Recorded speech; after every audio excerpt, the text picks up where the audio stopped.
And Rob, LeBron was asked about a potential farewell tour. I think we have it on tape. Here he is from the All-Star game. I have not mapped out how many seasons I have left. I know it's not that many. I also don't know if I will. I was asked this question a couple of days ago. Will you kind of take the farewell tour, or will you kind of just Tim Duncan it? I'm 50-50. What do you think, Rob? Well, first of all, it wouldn't be a farewell tour. It would be a good riddance tour, I think. Oh, man. And I'm going to say this, Are you Chris. serious? I'm dead serious from this standpoint. Wow. Hear me out. It's not that he ain't a great player and all that. I said but he's been a great ambassador for the game, too. But he's also a very polarizing guy. And I think if he had one of those tours, there's a chance there'll be places where people aren't that fond of LeBron and boos and he's been around a long time, so you wear on people, Chris. 20 years, it might be 24 by the time he bows out. Right. That's all I'm saying. Do you know what I mean? Like when somebody leaves prematurely or 13 years, 14 years, like, man, he's gone. You know what I mean? But Kareem played 20 years. Yeah, but he wasn't, not more. He wasn't polarizing as like LeBron is.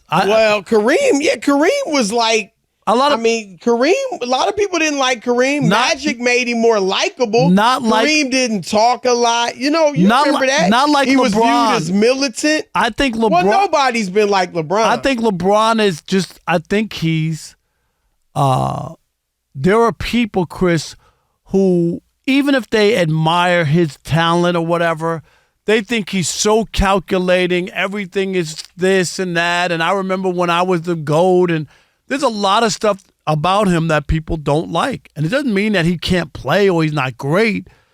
I do think that there are people right now who can't wait for him to be done. So we don't have to hear about LeBron anymore. My God, we've been talking about LeBron for over 20 years. That doesn't happen every day, that guys stick around that long and are that good or relevant, Chris. You might stick around and be a bench player, but nobody talked about you for the last 2 or 3 years of your career.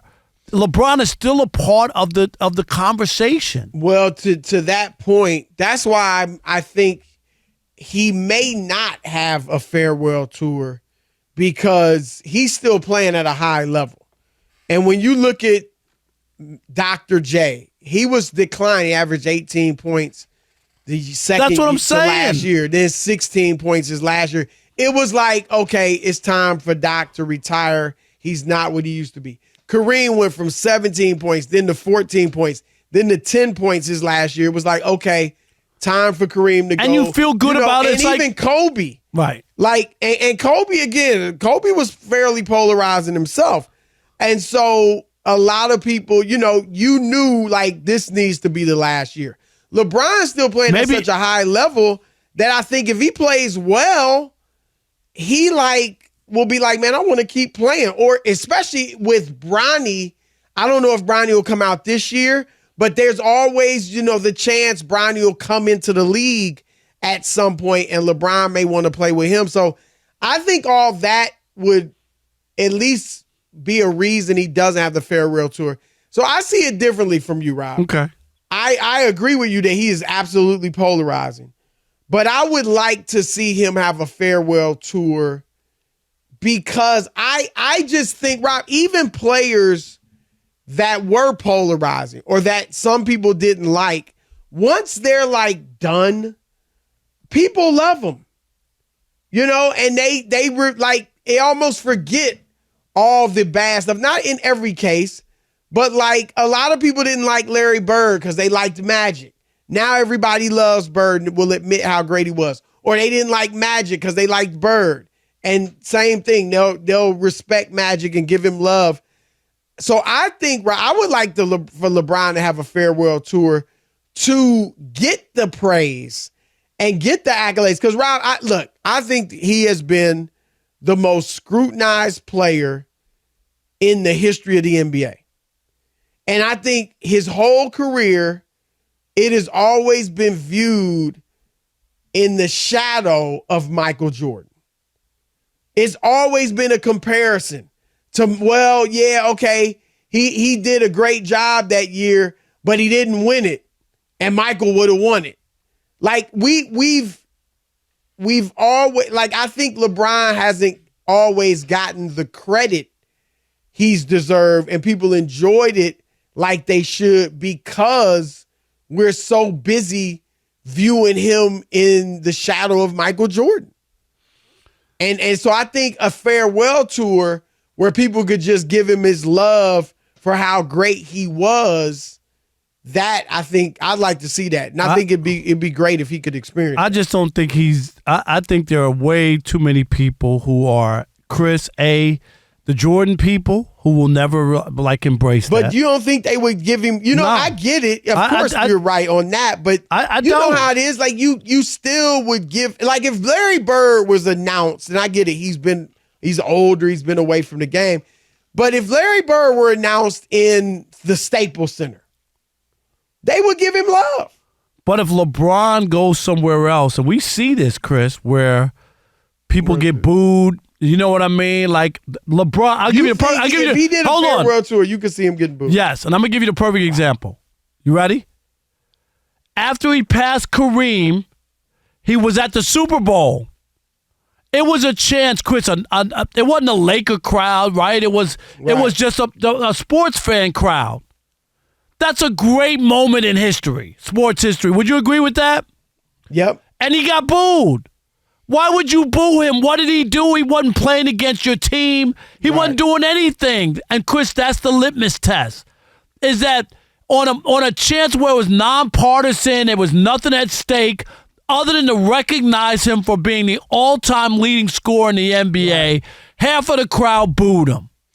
Rob, this is interesting. Let's throw it out to some callers. Yeah, I agree. 877-99 on Fox, 877-996. Is that fair, Chris? Well, I remember he did get booed. He got booed. Like, why would you boo him in that venue? What did he do? It's undeniable that LeBron is polarizing, that a lot of people, they love him or they don't like him, maybe hate him.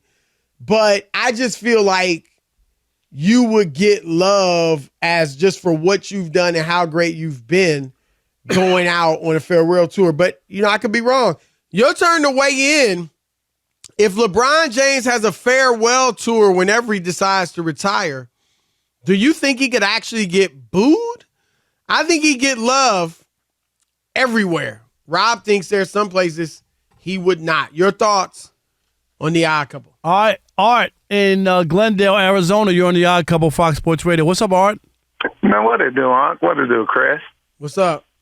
Greetings and salutations. Unc, I gotta get at you on this one, man.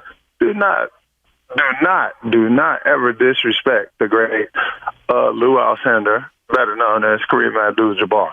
Man, the cap, he was all that. He was that. Who disrespected him? He just, Kareem, Uggs had some things, man. I didn't really. I'm an avid Laker fan. I was born in '79, been a Laker fan since I was 84. But not disrespect like that. Please don't take that. I don't know what he did. Rob, do you know what you did I said? say? Who said it? You said some blasphemy. I'm just leave what? it at that. No, for real. You gonna call Real up quick, and say that? What he Tell say? us what he said. It was me or Chris? He just said he played like he enjoyed the farewell tour and blah blah all of this. Who said Tim that? Duncan, Tim Duncan. If I'm not mistaken, you guys can correct me if I'm wrong. Tim Duncan didn't even tell nobody he was retiring until after that season. So right, honestly, I don't know what you're talking about. Well, I don't remember that.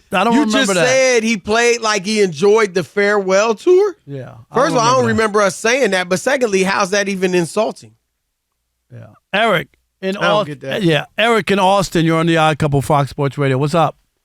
What's up, Rob? What's up, Chris? How you guys doing? Great, we buddy. Good, man. For the record, I don't know what that last call was talking about. Y'all, neither one of y'all said anything. I don't remember that. I don't know what dude was talking about. I don't know that. Yeah. But Rob, I got to disagree with you on this, man. Look, I'm going to put it like this. Jordan kept championships out of the Knicks fan base for how long, and he got nothing but love at the Garden. Right. No, I know that, but I'm gonna say this to you. You gotta acknowledge what I just said about the Super Bowl. That did happen. That did happen. I agree with you that LeBron. A lot of people, LeBron, he can get on people's nerves. But in terms of a farewell tour, it's only about respecting the player's greatness. And LeBron's clearly the second best player, so he's gonna get love all over. I don't know. That's tell where you. I'm at. I'll tell you this too. As much as you talk about Michael Jordan, I'll tell you where he didn't get love, and that was in Detroit, where people wouldn't even buy his sneakers. Like in his last season, he didn't get love. no, but I'm just saying, Detroiters never really bought into Michael Jordan because of their team. His greatness, though. But I'm gonna tell you. I think. Do you remember what it was like? What was it? 03. Yeah, I don't remember that. I can't honestly say that I remember them booing him or whatever, but I don't remember the love. I just know, Chris, the history of Detroit and let's go to John. Excuse me, John in Boulder. You're on the Odd Couple Fox Sports Radio. What's up, John? Hey, I just wanted to point out a couple things. Obviously there's the hype that he came out with, being compared to MJ, but I think really what rubs people the wrong way is when he's declaring himself the GOAT and saying that his numbers should be retired early. Like, that's just an ego too far, and to not back it up like Jordan did, I think there's going to be a lot of old heads that are like, that's just too much. Yeah, so I don't disagree that's a rub for some people. Like when you proclaim yourself and you say, and like, oh yeah, I remember when I became the GOAT. Like that whole conversation, Chris. Like that was the weirdest conversation I ever heard. That's when he said when this happened. That's when I became. That's when I became the GOAT. That's right. It was weird. Yeah. So I think that's what's going to hurt him a lot. Well, I mean, don't get me wrong. He's a great player, and people are going to show him love. But if anything's going to hold against him, that's going to be what it is. Yeah. But my thing was that litmus test was that Super Bowl after the Kareem thing. That should be all love. He didn't hurt nobody, Chris. He didn't beat another team. You know what I mean? Like the people are just there for the Super Bowl. There are fans from all over the country. It's not one-sided like a team that he had beat or something. Like that's the crowd that you could have got a real feel for how they felt about LeBron. Not he was playing, I don't know who he beat.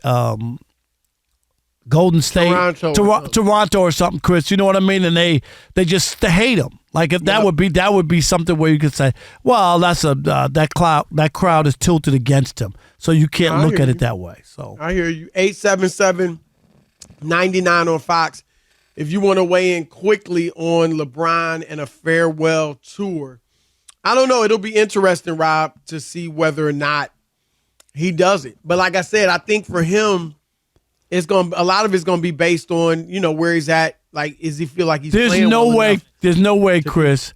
He's not having a farewell tour. Really? Yes. No. There's no way he's going to do a Tim Duncan. Nope. I don't believe it. I don't. The way that everything is scripted. He knows everything that's happening. I do not believe for 1 second LeBron's going to not tell anybody and then just say, okay, yeah, I'm all done. I don't believe that. Well, he said he doesn't like being praised. Did you see that? Okay. You mean by somebody else or by himself? No, he said he's not comfortable being praised. He said that in the at the All-Star weekend. Okay. You apparently don't believe him. I think he handles praise well. I mean, Rob, I said this. Remember, LeBron is the one that made the All-Star or MVP speech a thing in the NBA. Remember, like he had his receptions, or when he was given the award at his high school, hundreds of people there, and he spoke and he did a great job. But remember, that wasn't how MVP awards typically were given. And then Kevin Durant took the baton and he did a great job with his mother. I remember that one. Speech. Yeah. But before that, it wasn't 30-minute speeches that guys were given. I remember Dirk Nowitzki sitting in the practice facility, if I remember correctly, being given his after they had been eliminated by the 8th-seeded Warriors. But, yeah, so it'll be interesting. I just think, I don't know if he wants to box himself in, I'm retiring, but then he has a great year and thinks, you know what, maybe I'll come back again. And Bronny's coming in the league next year, something like that.